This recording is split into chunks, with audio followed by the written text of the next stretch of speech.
Yeah. So there are two mainly theorem. The one is parallel axis theorem. What parallel axis theorem say? This is valid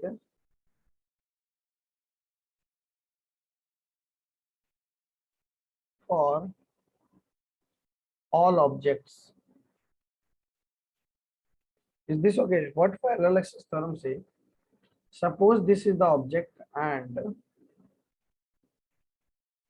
this is the axis passing through center of mass.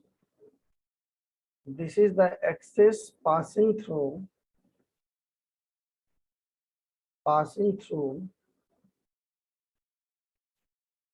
center of mass. Is this okay? So we mostly know the formula about the axis passing through the center of mass.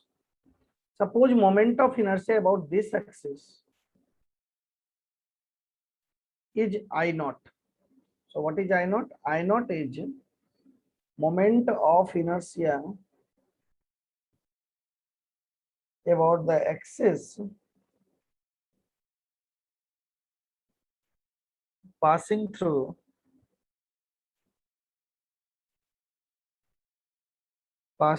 center of mass. Is this okay? Passing through center of mass.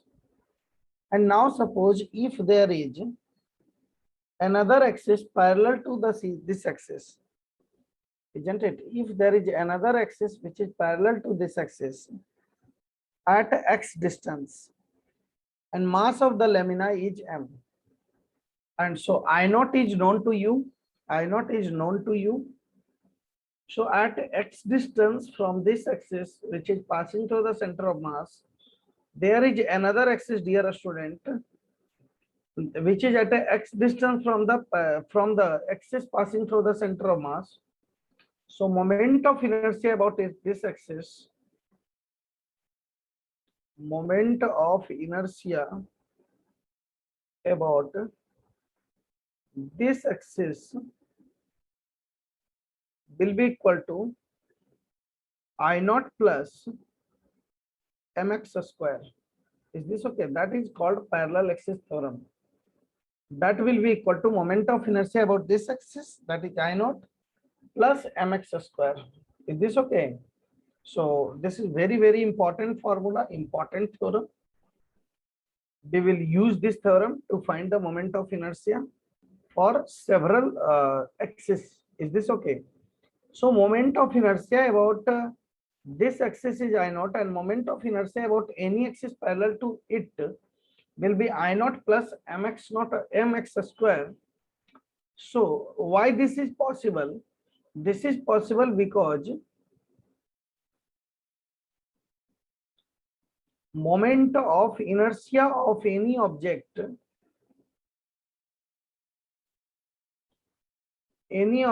is least about the axis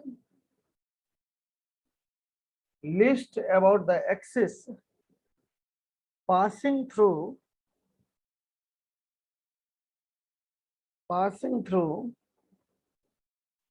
center of mass. So there is a axis which is passing through the center of mass. About that axis, the moment of inertia of that object will be least. Is this all right? Good. Hope you copy it properly.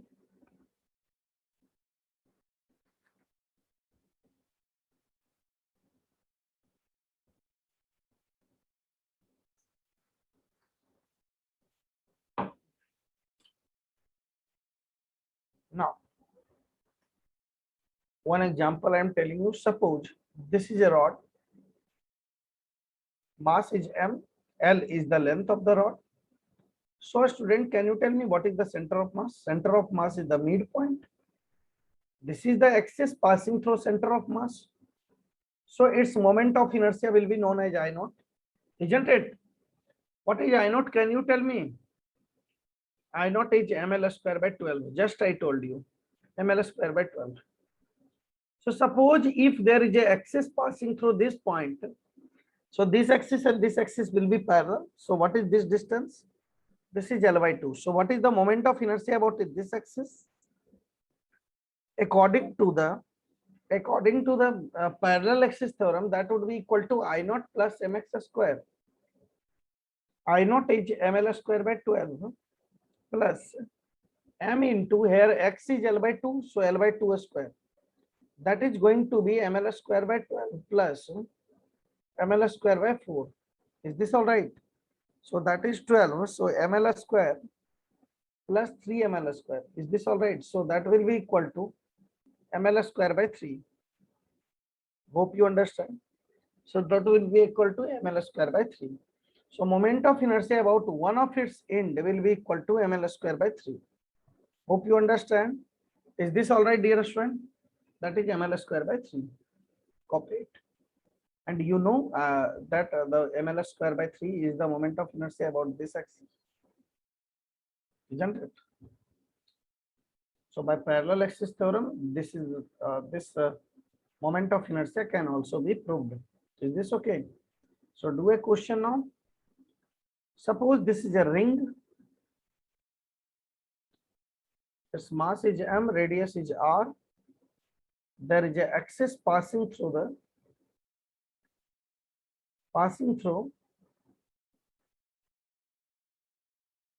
one of the point at the ring. This is the axis. What is the moment of inertia about this axis? Wait first.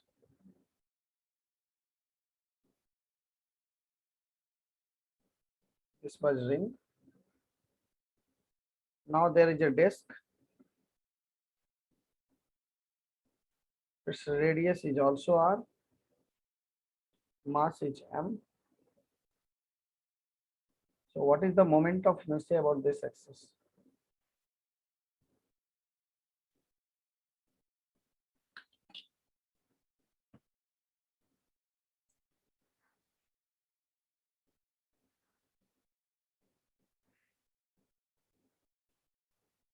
Do it first.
So how you can do it?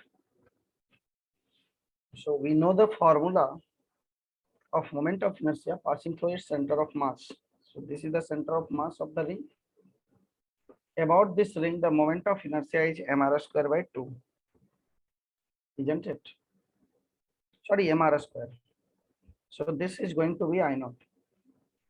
And this axis is at a distance parallel to it, and it is at a distance of r. So moment of inertia about this axis will be equal to mr square I naught plus mx square. And here x is equal to the r. So mr square, that is equal to 2mr square. Is this okay? Copy it. Now this is the disk, isn't it? And moment of inertia about the axis passing through the center of mass is mr square by 2, that is equal to I naught.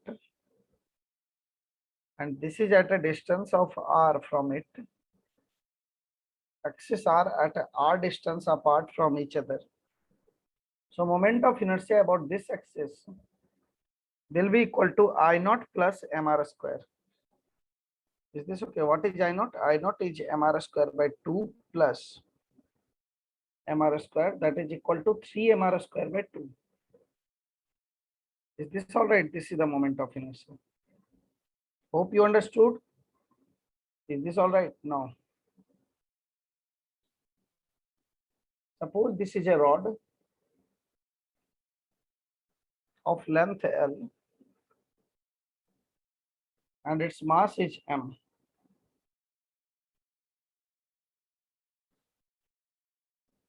This is at a distance of Ly4 from this axis.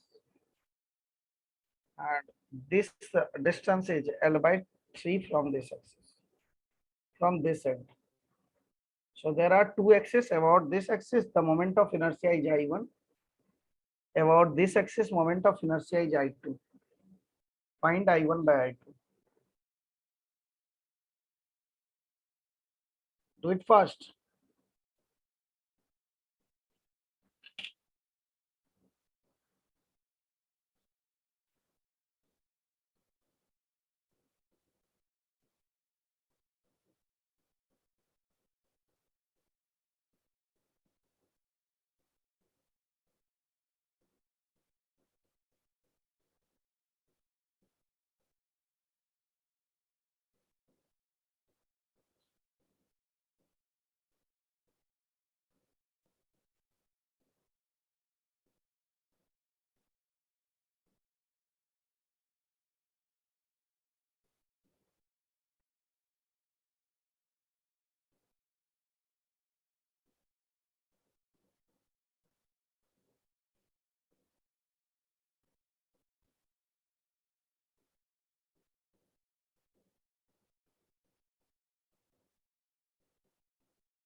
Okay, let's discuss.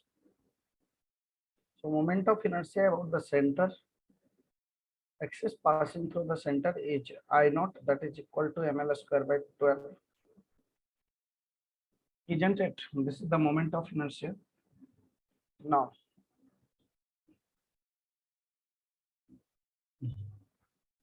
yeah. So this is the moment of inertia, and here this distance is L by 4, you can see, and this distance is L by 2 minus L by 3. That is equal to 6. So that is equal to 3 minus 2L, that is equal to L by 6. So I1 is equal to ml square by 12 I naught plus m into 4 L by 4 square. That is equal to ml square by 12 plus ml square by 80, 16.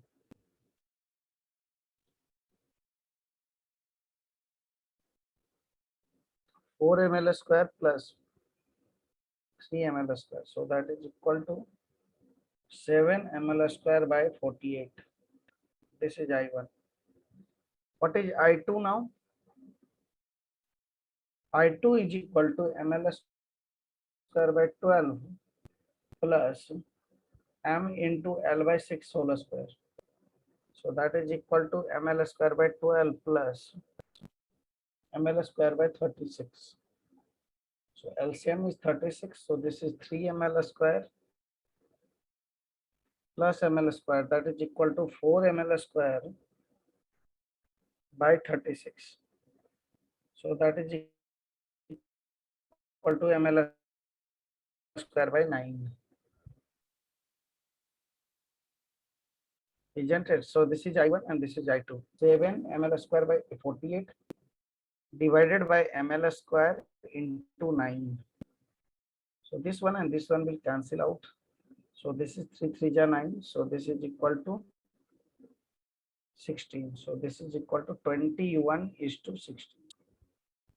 Is this okay? That is right answer. Is this okay? Hope you understand. Copy it.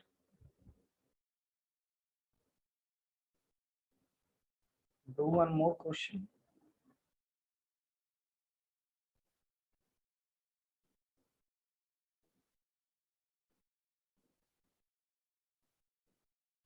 Mass is m.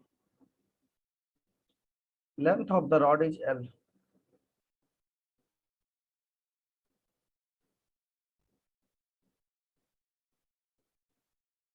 This is the axis passing through one of its end. This angle is 53 degree. Find moment of inertia about axis. Bit fast.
This is length L. So what is the moment of inertia about this point, about this line? Basically, you know that the moment of inertia, if the rod is like this, and moment of inertia about this line is ml square by 3, but here it is not going to be ml square by 3, isn't it? Here the perpendicular distance matters. Always remember, while finding moment of inertia,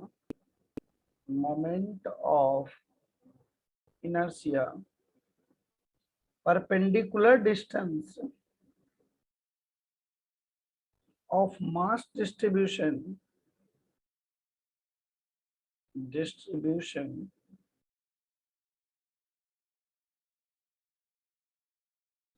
from axis is considered. Is this okay? We consider generally perpendicular distance. Hope you understand. So we consider generally this distance. This distance is considered. Is this okay? So this will be the perpendicular distance. So this distance is considered.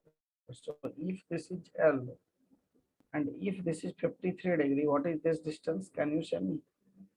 This is L sine 53. Is this okay? So this is equal to 4L by 5. Is this all right? So moment of inertia about this axis will become equal to m into 4L by 5 whole square divided by 3. Because moment of inertia about this axis is ml square by 3. But here you will not consider this as a length. Always we have to consider the length which is perpendicular to the axis of rotation. So this length we have to consider, isn't it? That is equal to 4L by 3. Is this all right? Copy it.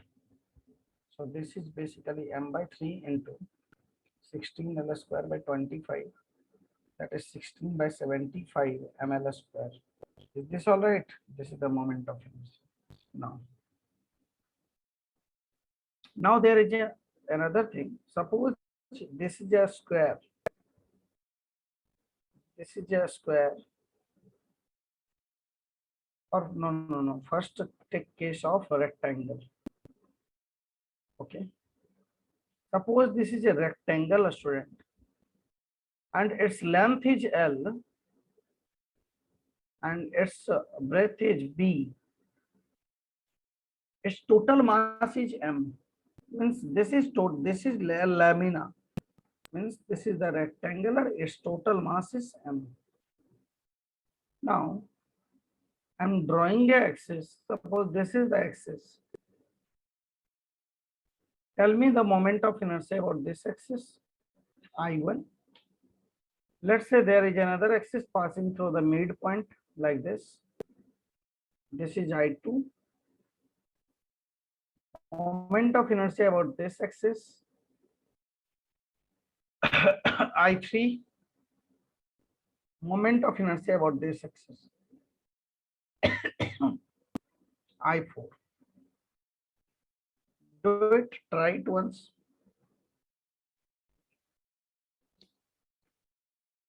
You can do it, try it.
So say it, let's say it.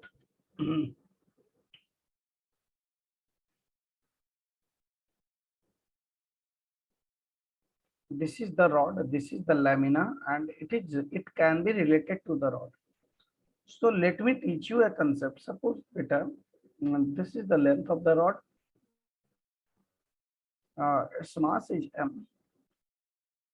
So what is the moment of inertia about this end? Can you tell me?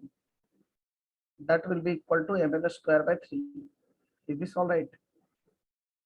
This moment of inertia is ml square by 3. Now suppose if I increase the thickness of the rod. Now mass and length remain same. So what is the moment of inertia, dear student? Or how it will change? It will remain same. Why it will remain same?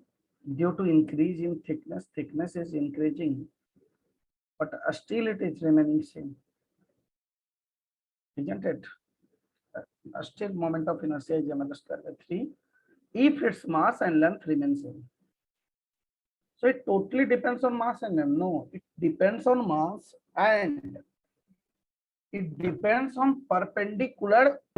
It depends on the perpendicular distance of the mass distribution, isn't it? You are changing the mass distribution along the axis, isn't it? You are changing the mass distribution along the axis. Is this all right?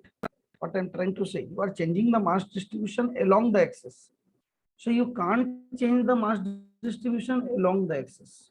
You can change the mass distribution perpendicular to the axis. Is this okay? Then only moment of inertia will change.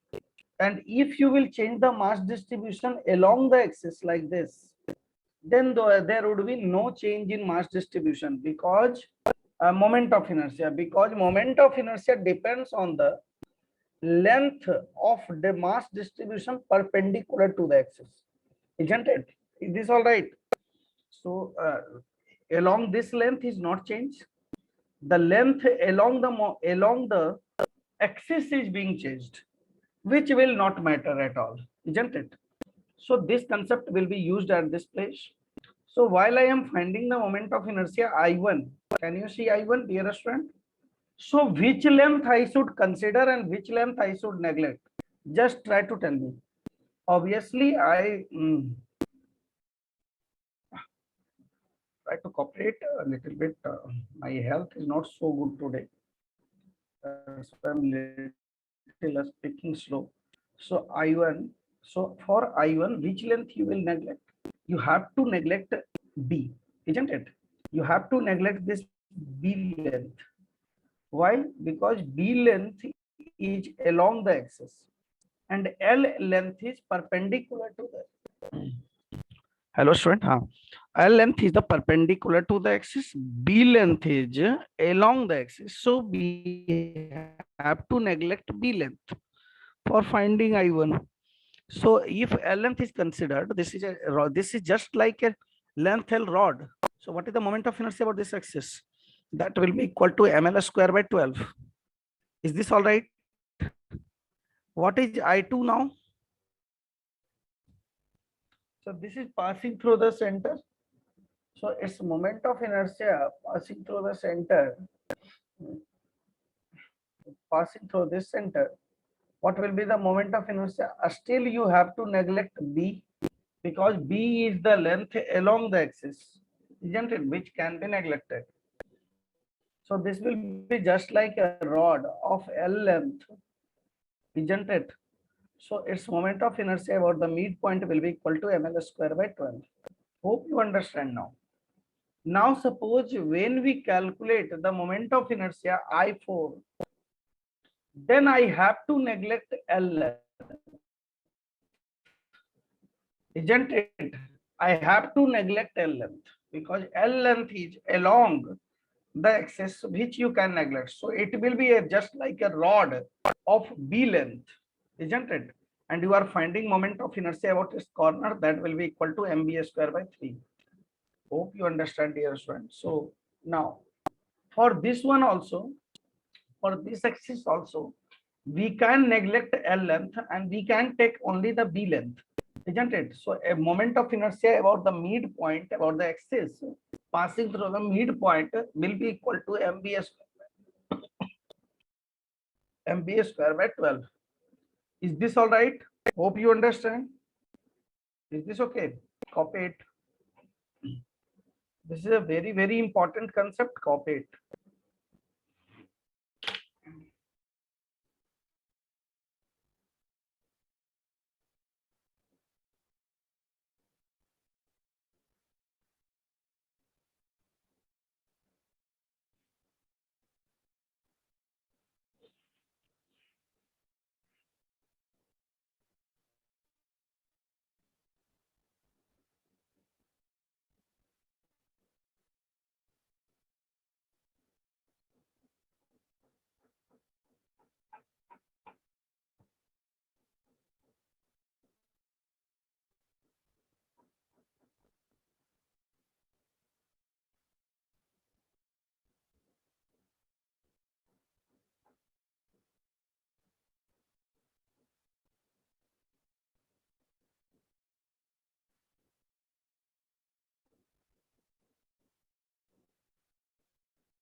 Now, proceeding ahead.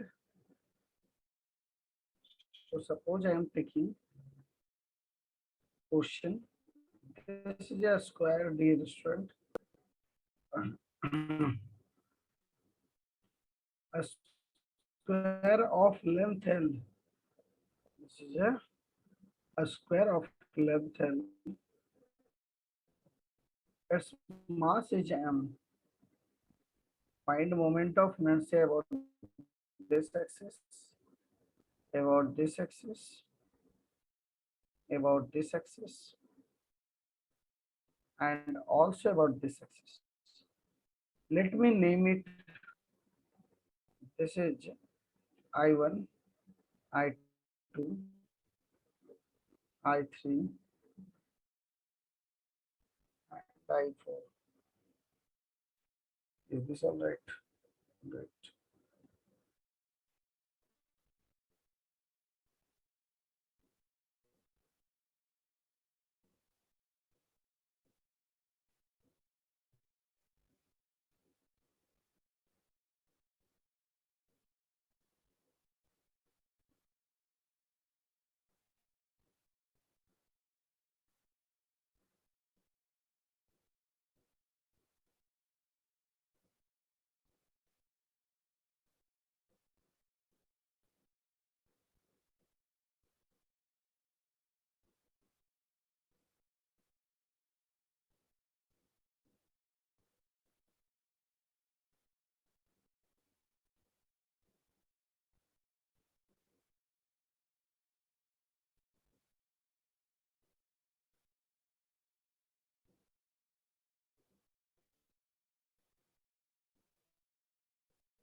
I1 is basically the moment of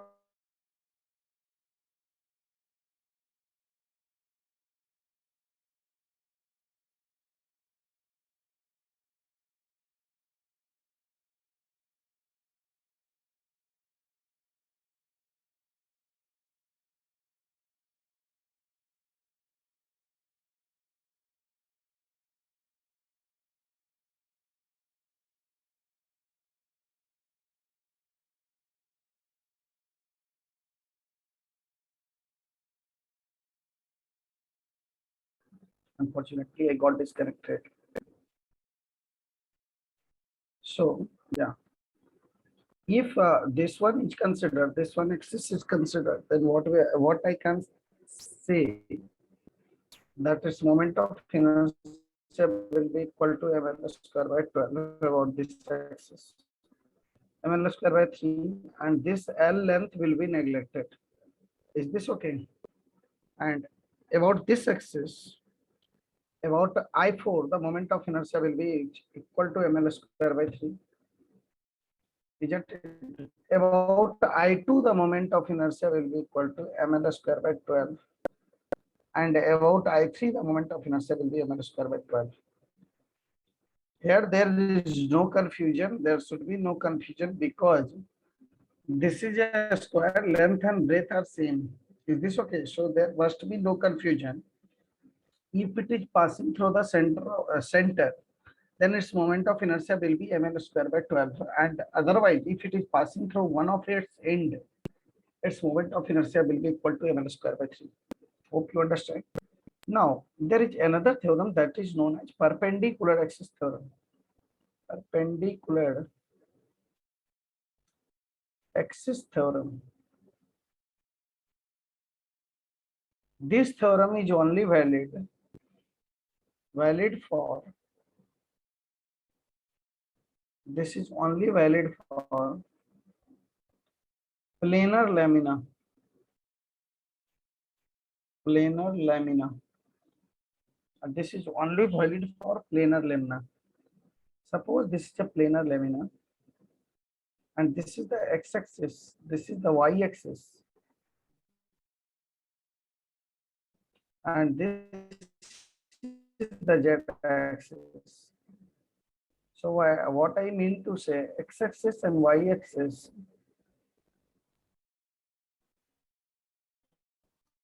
are in the plane of lamina,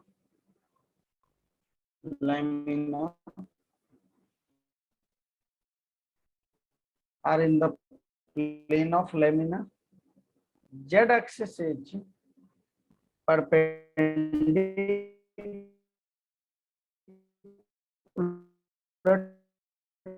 to the lamina. Z-axis is perpendicular to I. Moment of inertia about y is Iy, and moment of inertia about z-axis is Iz. So according to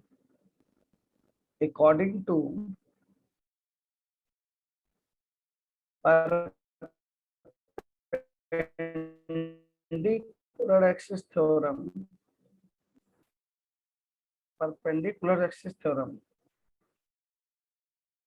Ix plus Iy will be equal to Iz. Is this all right? Moment of inertia plus moment of inertia about y-axis will be equal to the moment of inertia about z-axis. So Ix plus Iy will be equal to Iz. Is this okay? This is the moment, this is the perpendicular axis theorem. We will study the application of this theorem in the next class. Okay, student? Okay. Today up to this, copy it. Bye.